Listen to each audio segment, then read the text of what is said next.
அப்புறம் சட்டை பிடிச்சிருக்க பாங்க என்னன்னு சொல்றா? சாணிடா. சாணியாண்டா எல்லாரும் ஓடுங்க. இல்ல கேம் இதெல்லாம் என்ன விளையாடுறாங்களா?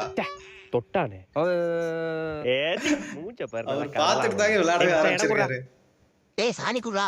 இந்தா வச்சிக்க. என்னடா சாணியை தூக்கி போட்டு விளையாண்டுட்டு இருக்கீங்க? அட பைத்தியக்காரனாயா? மாட்டினியா? தோ வரேன் இரு. யோ ஆயோ ஓரா ராஜகுமார். ப்ரோ சாணி போடுவீங்களா? லேட் ஆகும் ப்ரோ. ப்ரோ நீங்க லேட் ஆகும் ப்ரோ.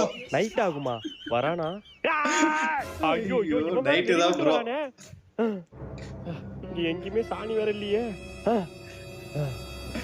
மாட்டினியா? ப்ரோ இங்க பாருங்க ப்ரோ.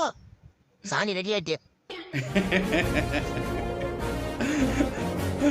ஐயோ வேற லெவல்ரா. எப்படிப்பா இப்படி யோசிக்கிறீங்க? கேக்ல மில்க் பத்தி சொருகுற மாதிரி சொருகிட்டான்.